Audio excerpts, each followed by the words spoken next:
मेरा नाम अजय कुमार है और मैंने 63rd बीपीएससी में बिहार एडमिनिस्ट्रेटिव सर्विस के लिए क्वालिफाई किया है। और इससे पहले 60-62 बीपीएससी में भी मेरा selection as a rural development officer, जिनको ब्लॉक डेवलपमेंट ऑफिसर के नाम से भी जानते हैं चूंकि वो पोस्ट दिया जाता है, तो उस पर मेरा सिलेक्शन हुआ था और मैं करीब 1 साल से उस पद पे कार्यरत हूँ। आज मैं 64th बीपीएससी में जो लोग मेंस क्वालिफाई किए हैं उनको इंटरव्यू की तैयारी कैसी करनी चाहिए, क्वेश्चंस कहां से पूछे जाते हैं बीपीएससी में इंटरव्यू में, तो उसके बारे में मैं कुछ बताना चाहता हूं। और उसी से संबंधित कुछ अपना जो मेरा एक्सपीरियंस है वो आपसे मैं शेयर करने के लिए आज आपके सामने उपस्थित हुआ हूं। तो जहां तक बीपीएससी के इंटरव्यू का सवाल है, बीपीएससी का इंटरव्यू मुझे लगता है कि काफी स्ट्रेट फॉरवर्ड होता है। अगर आप सही तरीके से तैयारी करते हैं, उसको आप पहले से ही गेस कर लेते हैं, स्पेकुलेट कर लेते हैं कि कहां कहां से क्वेश्चन पूछ सकता है, और उस हिसाब से अगर आप तैयारी करेंगे तो उसे तो आपको कोई खास दिक्कत नहीं होगी। तो इसी के रिगार्डिंग मैं कुछ अपना एक्सपीरियंस आपसे शेयर करना चाहता हूं।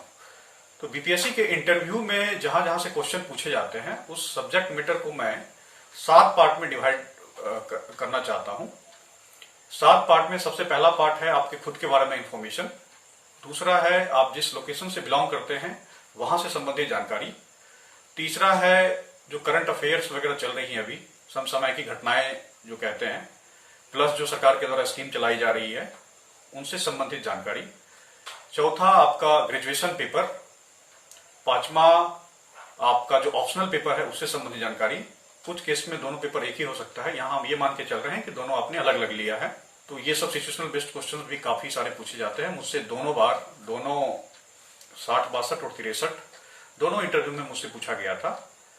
और जो 7वां फील्ड जो मैंने बांटा है जिसको, वो आपके हॉबी से संबंधित हो सकती है। तो इस तरह से इन 7 फील्ड से, 7 क्षेत्रों से ही मुख्यतः मुझे लगता है कि क्वेश्चन पूछे जाते हैं। अगर इन 7 पे आप अच्छे से पहले से प्रिपेयर्ड होके जाते हैं तो मुझे लगता है कि आप इंटरव्यू स्मूथली और इजीली आप निकाल सकते हैं, काफी अच्छे मार्क्स जो हैं आप अर्जित कर सकते हैं वहां पे। चलिए तो 1 बाय 1 करके हम डिस्कस करते हैं कि क्वेश्चन किस किस तरह से इन सब क्षेत्रों से पूछे जाते हैं। तो सबसे पहला जो मैंने कहा था सेल्फ इंफॉर्मेशन, आपके बारे में खुद की जानकारी, तो वहां से ही आपका इंटरव्यू मेनली स्टार्ट होता है। हालांकि आपसे आपका नाम, आपके पेरेंट्स का नाम या आपसे किसी भी प्रकार की कोई उस तरह का इंफॉर्मेशन नहीं लिया जाएगा जिससे कि आपको व्यक्तिगत तौर पर रिकॉग्नाइज किया जा सके।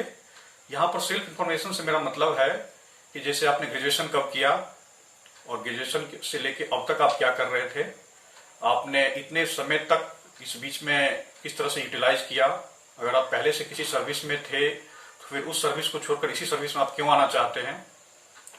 तो इस तरह के क्वेश्चंस आपसे पूछे जा सकते हैं और यहां से आपका इंटरव्यू स्टार्ट ही होता है।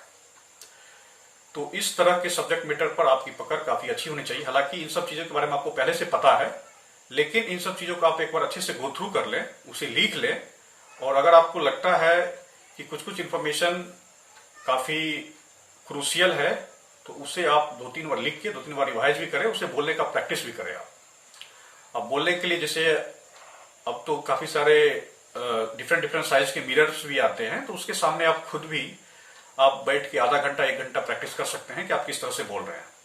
और अगर आपको बोलने में दिक्कत आ रही है तो पहले आप लिख लें और उसके बाद बोलने का प्रैक्टिस करें।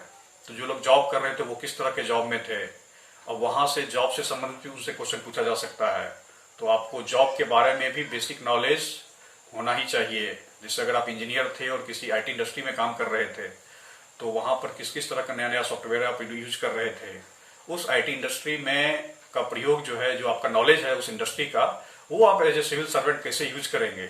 तो इन सब चीजों से काफी सारे क्वेश्चंस बन सकते हैं और आप उसको खुद एनालाइज करके, पहले से गेस करके आप उनको पहले से ही तैयार रखें, क्योंकि इस तरह के क्वेश्चंस पूछा जाना काफी कॉमन बातें हैं और इसका आंसर आपको देना ही देना है, क्योंकि ये कोई फैक्चुअल चीजें नहीं है कि आप कह सकते हैं कि हमें नहीं आता। इसमें आपको आंसर करना ही होगा। अगर आप आंसर नहीं करते हैं तो ये माना जाएगा कि आप वहां पे झूठ बोल रहे हैं। तो सबसे पहला फील्ड ये हो गया।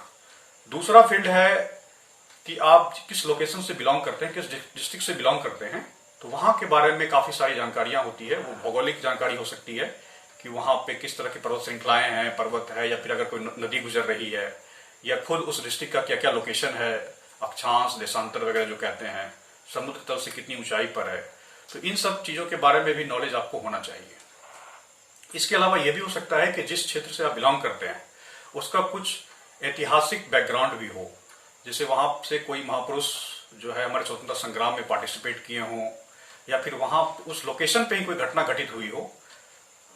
तो इस तरह की चीजें आपको पहले से पता होनी चाहिए, और इसके बारे में आप खुद अपने आप को तैयार कर लें कि इस तरह अगर आप हिस्ट्री की बुक देखेंगे या फिर गूगल के माध्यम से देखेंगे कि आपके लोकेशन का क्या क्या इंपॉर्टेंस है, तो वो आप इजीली वहां से आप प्रिपेयर कर सकते हैं। इसके अलावा जो आपका क्षेत्र है उस क्षेत्र की प्रमुख विशेषताएं क्या है। एक तो विशेषता यही सब हो जाएंगी कि कोई नदी अगर गुजरती है, या कोई पर्वत श्रृंखला है, वहां पे कोई पर्वत है, पठार है, या जो कुछ भी है, या कोई इस तरह से फेमस मंदिर टाइप का है, या कोई ऐतिहासिक धरोहर है, सांस्कृतिक धरोहर है, तो वो चीजें भी अपने आप में एक खासियत वहां की हो जाएगी। इसके अलावा क्वेश्चंस आपके लोकेशन से ये हो सकता है कि क्या क्या मुख्य चैलेंजेज है वहां पे, जैसे अगर बाढ़ आती है, जैसे नॉर्मल चैलेंज तो हर एक जगह है बिहार में, अनएम्प्लॉयमेंट का, इमिग्रेशन का, इन सब, इलिटरेसी का, ये सब चीजें तो हैं। इसके अलावा कुछ कुछ और जो स्पेसिफिक आपके एरिया से संबंधित है, जैसे हर साल आपके एरिया में सपोज बाढ़ आता होगा, या फिर कुछ अन्य तरह की प्रॉब्लम समस्याएं आती होगी, नक्सल अफेक्टेड एरिया है आपका सपोज, तो इस तरह की भी चीजें कुछ कुछ हो सकती है जो कि आपके एरिया से संबंधित हो, तो इसको आप अच्छे से प्रिपेयर कर लें। इसके साथ साथ इसका सॉल्यूशन क्या हो सकता है, वो as a administrator, as a civil servant आपको उसका सॉल्यूशन भी वहां पे पूछा जा सकता है।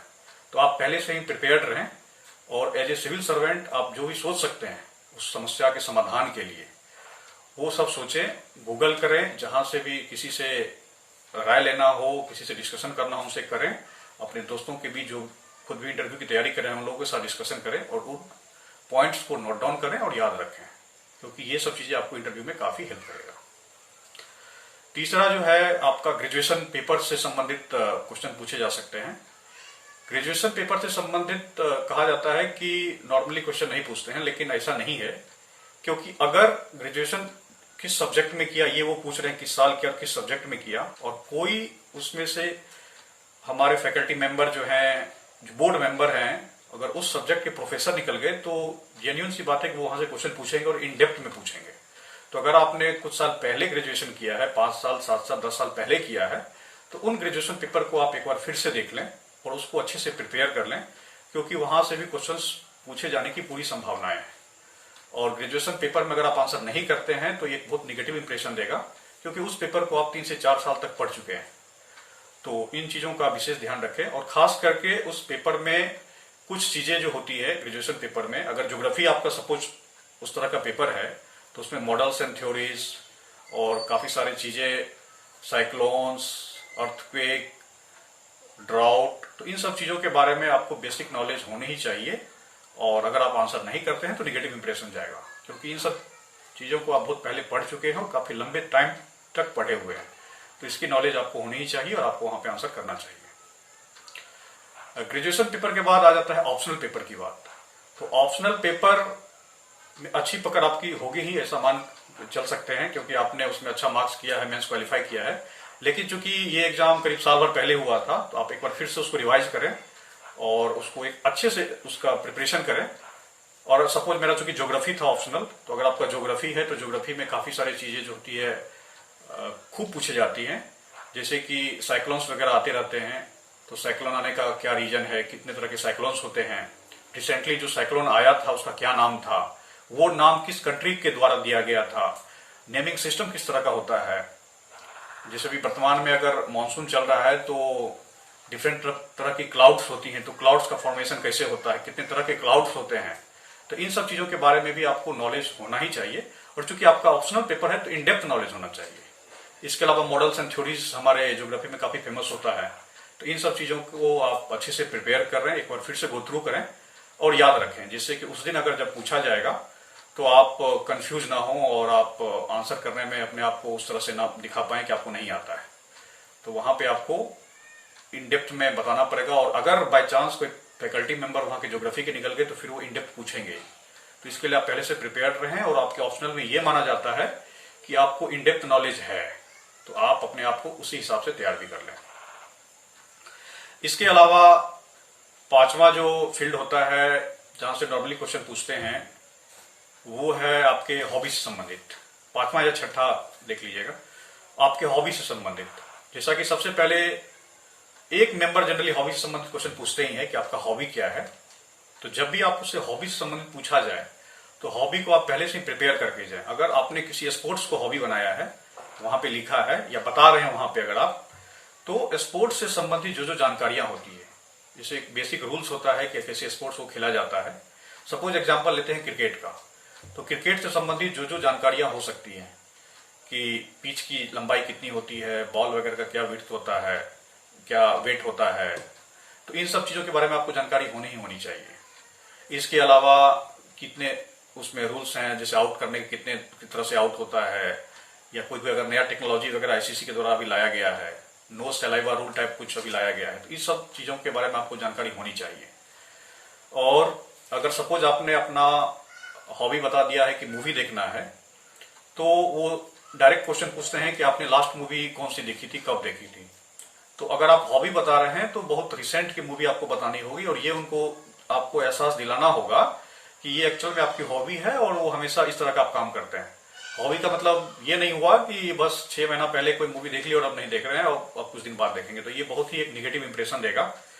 तो अगर आप मूवी देखना कुछ हॉबी बताते हैं तो कोई लेटेस्ट मूवी और अच्छी मूवी का नाम बताइए और उसे आप अच्छे से देख भी लीजिएगा, प्रिपेयर कर लीजिएगा अपने आप को उस तरह से।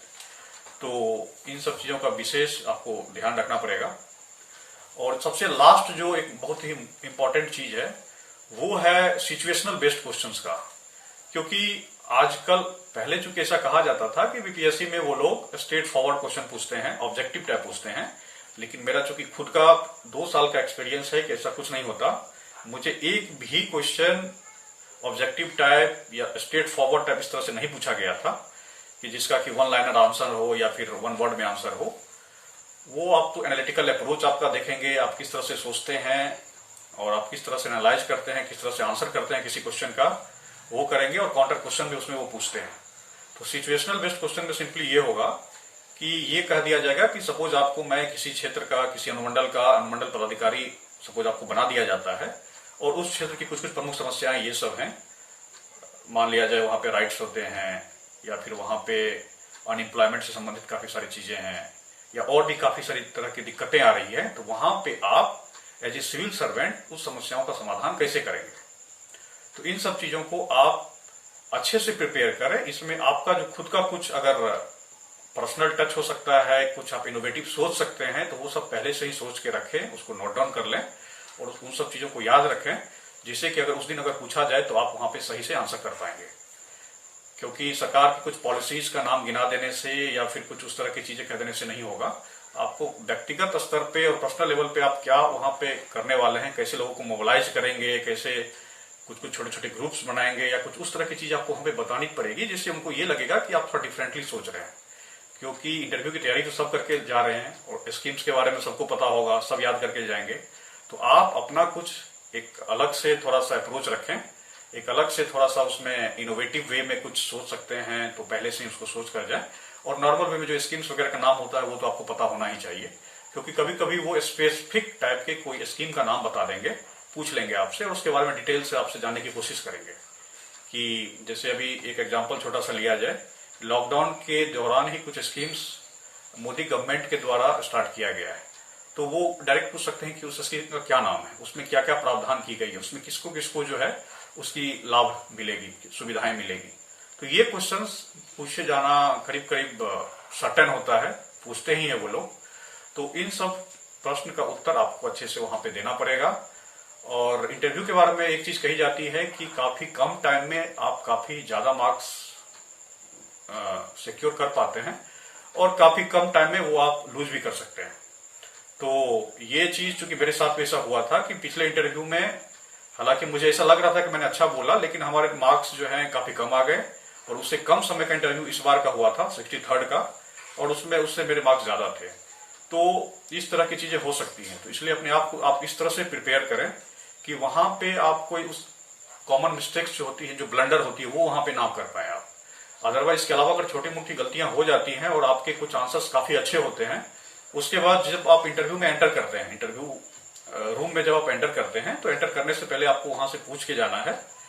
पूछ के एंटर किए और जहां पे आपका सीट है, सीट से जस्ट पहुंचते ही आप विश करते हैं पहले, सबसे पहले, और उनके कहने पर ही आपको बैठना है। कई बार क्या होता है कि चूंकि पहला इंटरव्यू फेस कर रहे हैं और नर्वसनेस रहते हैं, जाके चुपचाप बैठ गए, तो इन सब तरह की चीजें नहीं करनी है और आपको थोड़ा अलर्ट रहना है वहां पे, क्योंकि ये सब छोटी छोटी चीजें भी आपके इंटरव्यू में जो आपका नंबर होगा उसको डिसाइड करता है। फिर जब आप बैठते हैं तो आपको स्ट्रेट फॉरवर्ड चेयर पे बैठना है, पीछे दब के बैठना है और कूल एंड कंपोज रहना है। हालांकि वो लोग खुद कोशिश करते हैं कि आपसे स्टार्टिंग में इस तरह के क्वेश्चन पूछेंगे जिससे कि आप कंफर्टेबल हो जाए। एक और क्वेरी हमेशा हम लोग के मन में भी था और अभी भी लोग पूछते हैं कि जिस समय हम लोग आंसर करते हैं क्वेश्चन को, वो किस मीडियम में करें जनरली। तो उसमें है कि जिस लैंग्वेज में आप कंफर्टेबल हैं उसमें आप आंसर कीजिए। अगर आप दोनों में कंफर्टेबल हैं तो जिस लैंग्वेज में क्वेश्चन पूछा जाता है उसमें आप आंसर कीजिए। सपोज अगर आपका इंग्लिश बहुत अच्छा है, हालांकि बिहार में कहा जाता है कि हम लोग का हिंदी बहुत अच्छा होता है, तो हिंदी में ही हम लोग आंसर करते हैं।